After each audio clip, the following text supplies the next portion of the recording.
ACE na TV Floripa, Canal 4.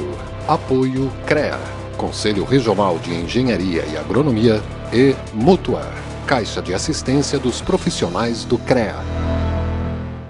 Bem-vindo, telespectador internauta, deste ACE na TV Floripa, Canal 4, um programa da ACE, Associação Catarinense de Engenheiros. Estamos gravando aqui no segundo Seminário Nacional de Energia para Redes Subterrâneas de Condomínios, o segundo seminário que é realizado pela ACE.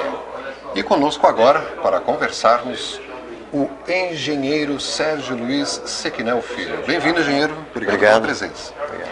Vou apresentar o grande currículo do engenheiro eletricista Sérgio Luiz Sequinel Filho, que atualmente é coordenador nacional da Câmara de Engenharia Elétrica do CONFEA-CREA do Paraná.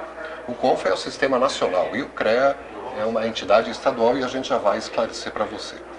O engenheiro Sérgio Luiz, então, tem graduação em Engenharia Elétrica pela Federal do Paraná, especialização em Sistemas Elétricos Industriais pela Universidade Tecnológica Federal do Paraná, tem especialização em Eficiência Energética pela Universidade Tecnológica Federal do Paraná, mestrado em Sistemas de Energia pela Federal do Paraná, é engenheiro eletricista sênior da Copel, a Companhia Elétrica Paranaense, a nossa Celesc, e é também conselheiro do Conselho Regional de Engenharia e Agronomia do Estado do Paraná. O engenheiro Sérgio Luiz também coordena a Câmara Especializada de Engenharia Elétrica no CREA Paranaense. É coordenador nacional das Câmaras Especializadas de Engenharia Elétrica no sistema CONFEA-CREA e também coordena atualmente o curso de pós-graduação em Gestão em Energia na Universidade Positivo.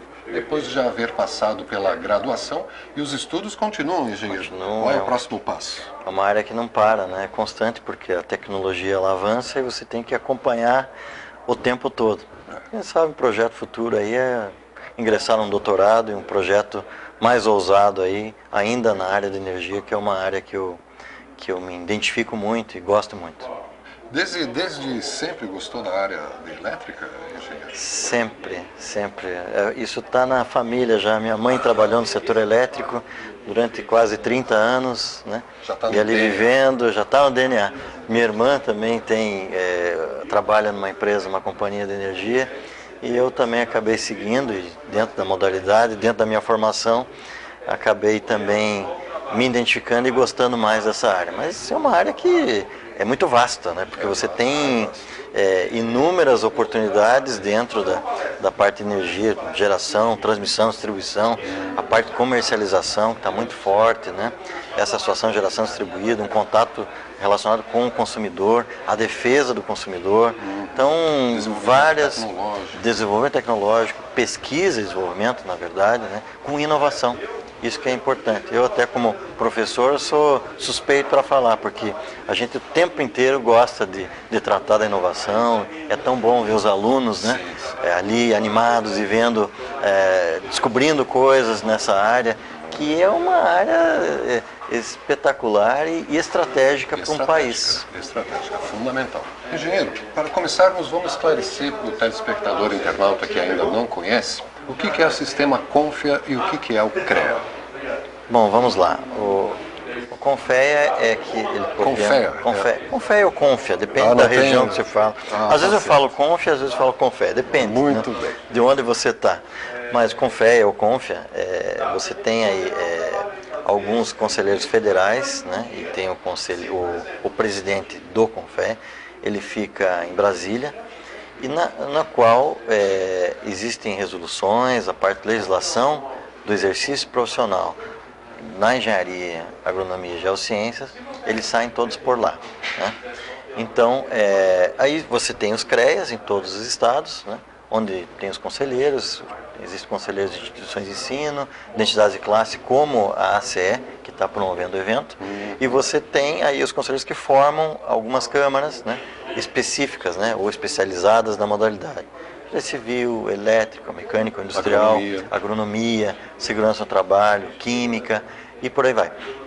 Então você tem conselheiros lá que analisam o processo, né, do exercício profissional, analisam a integração, a inserção de instituições de ensino, às vezes entidade de classe que quer pertencer ao conselho, uma série de situações que a gente está lá para rever, né, alguns processos, alguns passos, e também a parte de fiscalização, que é o foco principal do sistema. E qual que é a alçada assim, de atuação do CREA nessa fiscalização e punição também?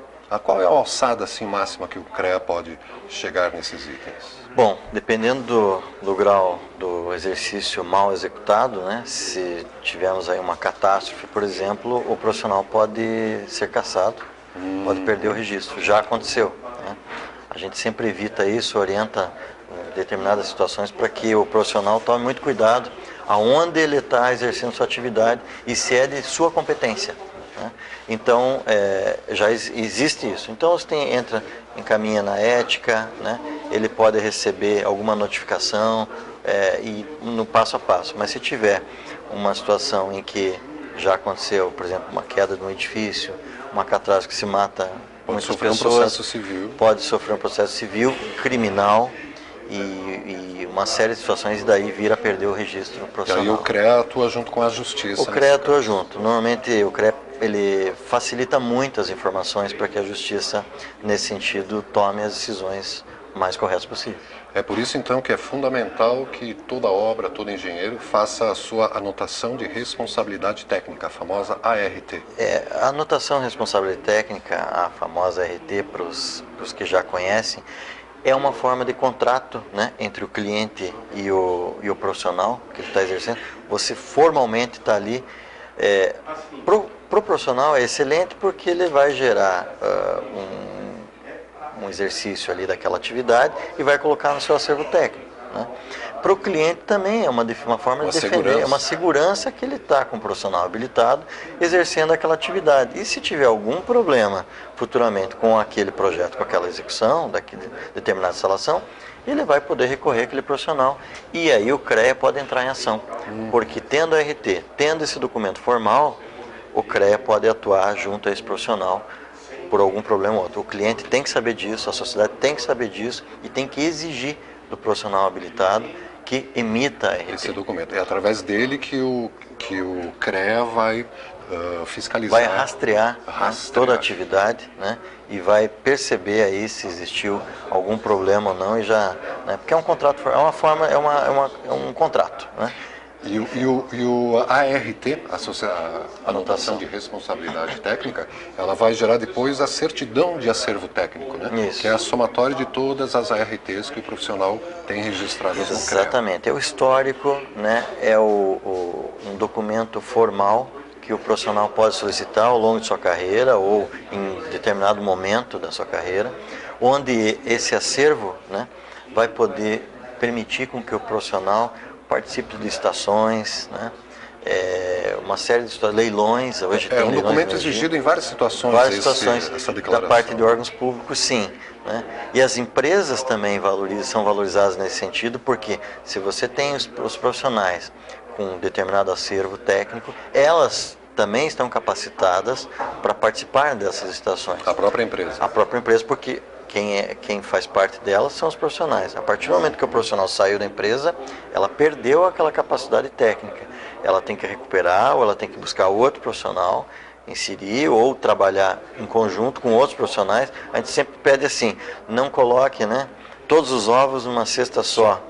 Você divida as responsabilidades profissionais, porque se esse profissional for embora da empresa, leva junto toda a capacidade técnica, e essa empresa vai estar impossibilitada de participar de alguma licitação pública. Muito bem. E isso também é necessário para fiscalizar, vamos dizer, não profissionais, que infelizmente também atuam no mercado, né? O site do CREA, inclusive, tem um item lá para denúncias, né? Todos os sites do CREA têm essa ferramenta? A gente pede para que toda a sociedade, né, faça essas denúncias. A gente recorre porque os CREAs, eles precisam dessas informações. O grupo de fiscalização, as equipes, elas ainda não são tão grandes. Tem CREAs que são menores e não tem um número, né, contingente para atuar, né, no número de obras imenso, né, em alguns estados, e que fica difícil a fiscalização. E o poder da denúncia, o CREA pode ir lá e atacar na raiz a situação do problema. E a resposta é mais rápida, né? A gente pede tanto profissionais que façam isso, que perceberam alguma situação ruim, ou a própria sociedade pode entrar no site do pode CREA. entrar no site do CREA, é super fácil de localizar, e tem um item ali para denúncias. Estamos aqui no ACE na TV Floripa, Canal 4, o programa da ACE, gravando hoje no 2º Seminário Nacional de Redes Subterrâneas de Energia para Condomínios, que a ACE está realizando. Estamos conversando com o engenheiro eletricista Sérgio Luiz Sequinel Filho. E em cima dessa questão de fiscalização, na sua palestra, o senhor citou e mostrou até fotografias de casos em Curitiba, que é a sua cidade, em que havia até postos clandestinos. Como é que é possível ter um poste clandestino no meio da rua? Descobriram o dono do poste lá no final? Não, é inacreditável que tem postes clandestinos para redes de telecomunicações. A concessionária local, né, no caso foi a Copel, acabou descobrindo isso e, obviamente, é uma situação que a gente não quer, né, porque há um descontrole, né, e as concessionárias estão tendo dificuldade nisso. Eu até cito que, na situação de pós-privatização, existem várias empresas de telecomunicações e TVs a cabo. Antes era uma só. Antes era uma só e a conversa era mais fácil, o diálogo era melhor. E hoje não, né? A gente percebe que essas empresas é uma briga muito grande pelo mercado, a concorrência às vezes, de certa forma, desleal, e às vezes eles deixam os cabos ali propositalmente, para que a outra empresa não tenha espaço para colocar. Isso gera um desconforto, né, para a sociedade, porque os cabos acabam soltando. Tem os cabos ali amarrados em árvores, em placas de trânsito. Então isso é um absurdo, né? Sem contar que tem alguns cabos baixos, abaixo da norma, né, que a gente permitida, que acabam os caminhões enroscando, gerando uma situação totalmente ruim para a sociedade, porque daí quebra o poste, fica sem energia. Por causa da telefônica, a elétrica fica prejudicada. Então, assim, o que a gente propõe? A fiscalização do CREA, o CREA Paraná iniciou isso em Curitiba, Foz do Iguaçu e Maringá, onde a gente está procurando orientar essas empresas de telecomunicações. Nós estamos no evento aqui de rede subterrânea, mas se não houver o diálogo na parte aérea, não adianta você esconder a sujeira embaixo do tapete. Primeiro tem que haver um diálogo, um entendimento entre as distribuidoras e essas empresas de telecomunicações, para daí sim, num trabalho conjunto com as prefeituras, fazer projetos na parte subterrânea, para que todos conversem, falem a mesma língua e entendam que o problema é de todos e que vai abalar, vai impactar diretamente a população. E a função do CREA também é chamar as operadoras, a elétrica, para discutir junto a situação das redes Todos aéreas. os CREAs, a gente tem orientado porque todos os CREAs, a Câmara Especializada em Engenharia Elétrica, que é justamente a Câmara responsável por essa atividade, tem que chamar, está chamando, né, para o diálogo, para a fiscalização. A gente vai ali no chamado pé do poste e vê a obra acontecendo, e as empresas elas têm que estar ali presentes. A gente não pode admitir, eu costumo exagerar, eu chamo de lixo aéreo. Para mim aquilo não é engenharia, aqueles cabos todos soltos, aquilo ali virou uma terra de ninguém. É muito séria a situação. E os órgãos reguladores, não só e fiscalização, como o sistema Confecrea, como a Anatel, como a ANEEL e como as prefeituras, elas têm que fazer parte desse ciclo de diálogos para que possamos resolver esse problema. Muito bem. Como também citaste na palestra, o homem achou o caminho da Lua, mas não achou o caminho do cesto do lixo, né? E essa de lixo aéreo é a primeira vez que eu ouvi falar em lixo espacial. O lixo aéreo está nos postes, né? Sem contar que você abala a estrutura do poste, porque ele foi determinado para um determinado tipo de esforço. Você vai pendurando os cabos, vai colocando equipamentos, daqui a pouco essa estrutura não vai aguentar. Então a gente se preocupa com isso, porque pode cair, pode machucar alguém, e a gente tem essa preocupação. Muito bem. Engenheiro, outro item que citaste foi que a iluminação pública, até o final, o último dia deste ano, de 2014, deverá ser responsabilidade dos municípios. É isso mesmo? É isso. Quem determinou essa norma? A ANEEL, né? Agência que é a Nacional da Energia Agência Elétrica. Nacional de Energia Elétrica, a agência reguladora. Ela terminou que até 31 de dezembro de 2014, as concessionárias têm que repassar a responsabilidade para as prefeituras. As concessionárias? As concessionárias. No caso, a Copel, a Celesc, a RGE, a Eletropaulo, a CEMIG, todas elas, só as pequenas pública, urbana?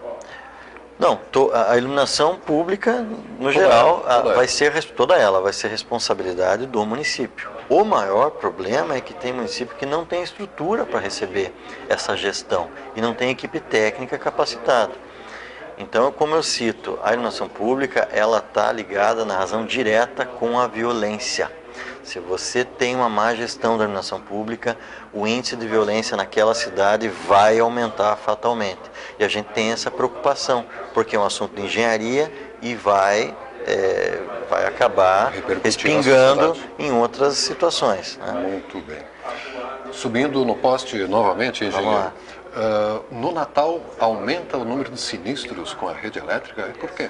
Aumenta porque tem muitas, por exemplo, residências, né? Eles acabam fazendo instalações provisórias com uma isolação inadequada, com fios aí desencapados, e uma série de colocações. Às vezes coloca no peninho lá no jardim, chove, a gente já tem estatísticas que crianças acabam indo brincar, vai lá, encosta no fio e acabam vindo a óbito. Então, uma situação, por isso que as concessionárias elas batem muito na conscientização, que nessa época as instalações, as provisórias, a gente se preocupa muito, por causa que tem que ter sempre um técnico habilitado ali para que faça isso, né? Para que não deixe, não permita e use os equipamentos, use os cabos, os condutores isolados, né? É isso que a gente pede. Muito bem. ACE na TV Floripa, Canal 4, vamos ao nosso tradicional breve intervalo e já voltamos aqui conversando com o engenheiro eletricista, mestre Sérgio Luiz Sequinel Filho. ACE na TV Floripa, Canal 4. Apoio CREA, Conselho Regional de Engenharia e Agronomia, e Mútua, Caixa de Assistência dos Profissionais do CREA.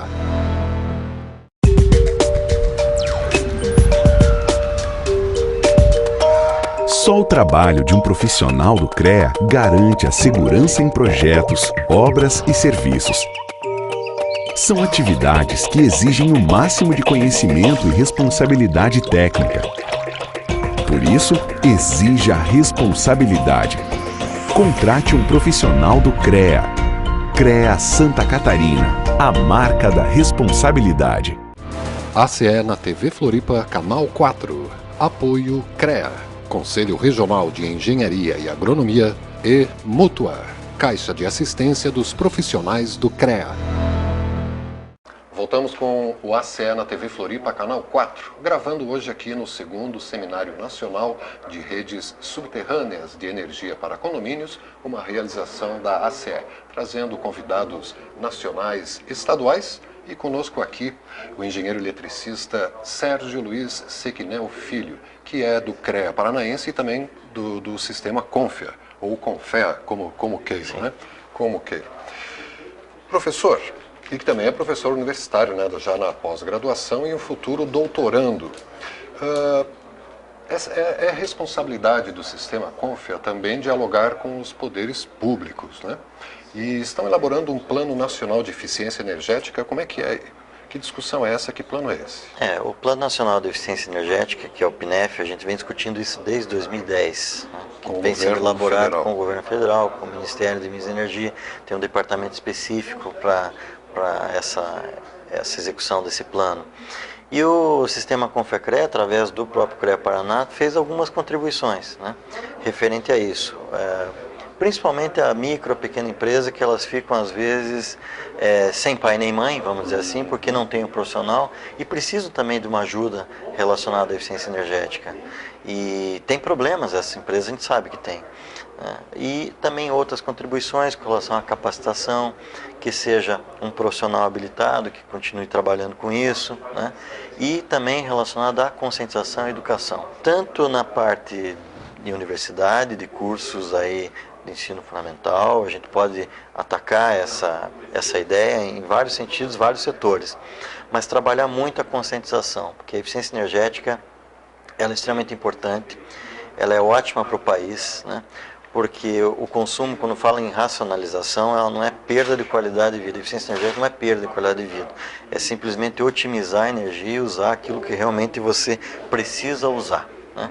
Eu sempre falo que nós não podemos ter uma visão míope, só pensar na geração, nós entramos numa crise, né? Entre aspas, aí, com relação à dependência da chuva, Sim. da matriz energética ser 75% hidráulica, então a gente depende da água da chuva. E temos uma discussão da tarifa, porque entra usina térmica, compra de energia a curto prazo, uma série de situações que estão impactando as concessionárias nesse sentido. Mas a população ela pode fazer a parte dela também, sendo conscientizada. Eu acho que o sistema Confecrea, as prefeituras, né, os órgãos estaduais, os governos estaduais, eles podem ter um papel importante nesse sentido. E digo, vamos poder até ser mais ousado, uma lei estadual que possa ser criada referente a esse sentido, para a gente não passar, entre aspas, esse aperto que a gente está passando com relação à energia, a falta dela, né, pela falta de água de chuva, e com relação à tarifa, que eu acho que a conscientização da população ela já pode ir minimizando isso. Esse impacto tarifário podia ter sido evitado. Certo. E a intenção desse Plano Nacional de Eficiência Energética é até o ano de 2030 chegar a uma economia equivalente à produção de uma Itaipu. É bastante isso. 106 terawatt-hora ano é uma meta ousada, é difícil, né? Mas se todo mundo fizer a sua parte, a gente consegue, né? É um valor extremamente grande, porque você está numa linha de tendência de consumo, principalmente agora, você pegou janeiro e fevereiro, um calor intenso, todo mundo comprou ventilador e ar-condicionado e vai querer ligar seu equipamento mais cedo ou mais tarde, porque comprou, já adquiriu o equipamento. Sim. Então, é uma situação, um desafio muito grande para o país relacionado a essa meta.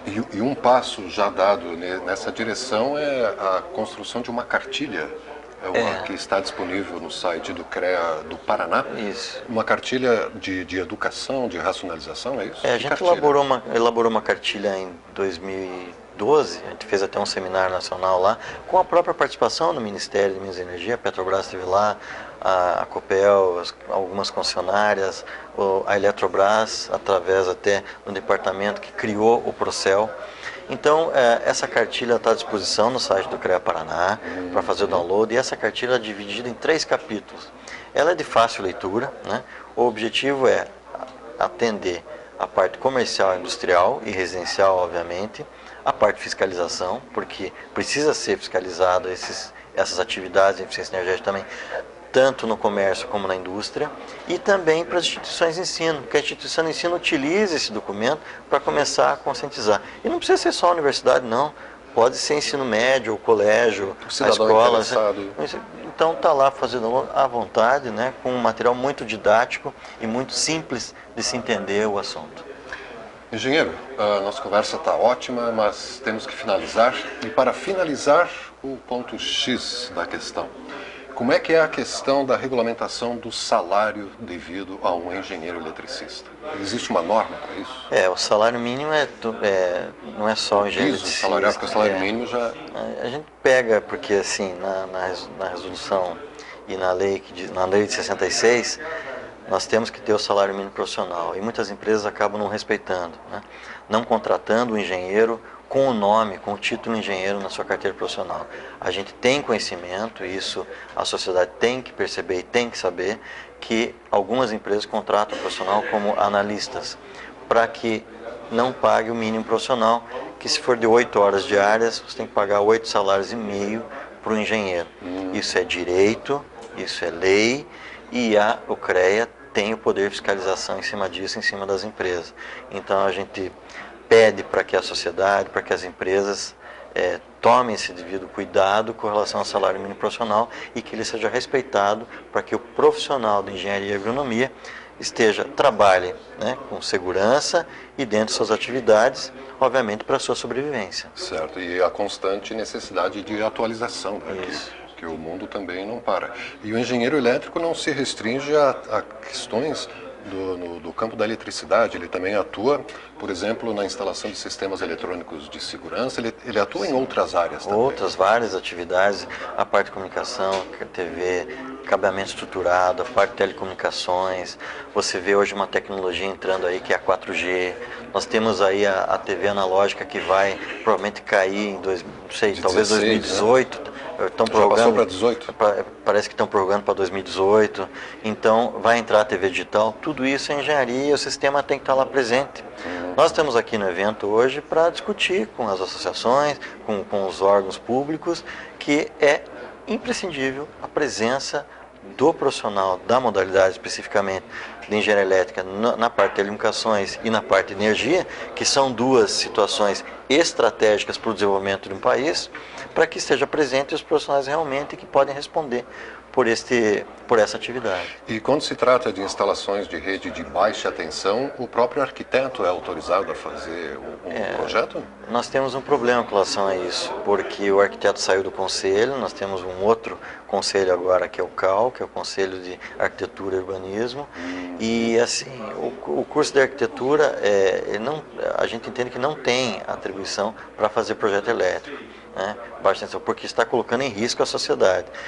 Tem que ter todo tem que ter o conhecimento, se estudou, se tem a grade curricular adequada para se fazer, ótimo, não estamos brigando, não estamos discutindo se não tem atribuição aqui o conhecimento. Se tiver o conhecimento, pode fazer sem problema nenhum.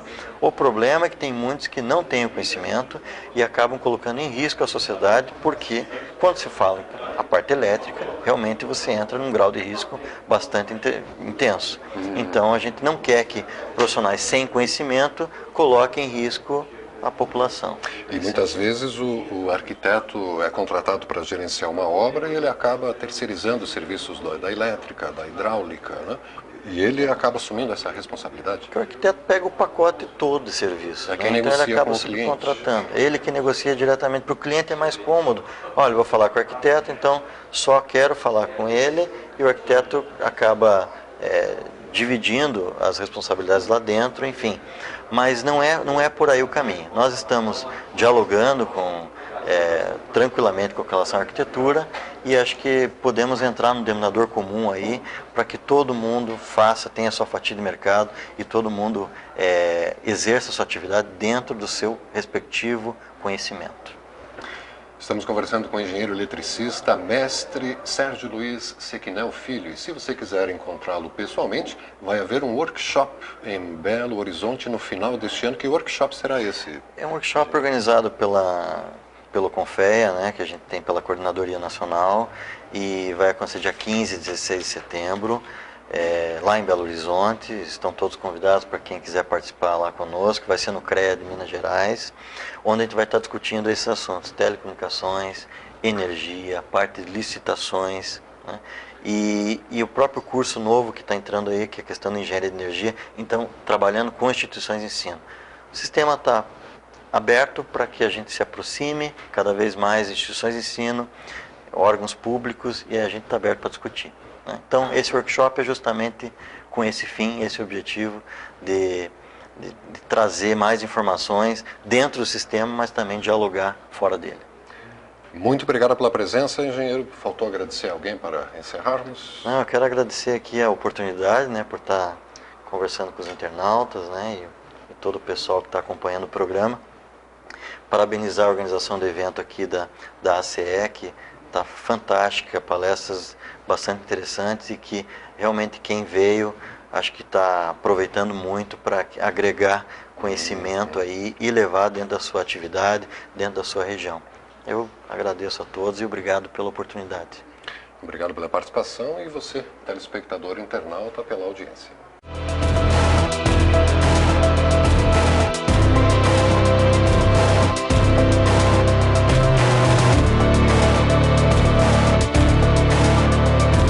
ACE na TV Floripa, Canal 4. Apoio CREA, Conselho Regional de Engenharia e Agronomia, e Mútua, Caixa de Assistência dos Profissionais do CREA.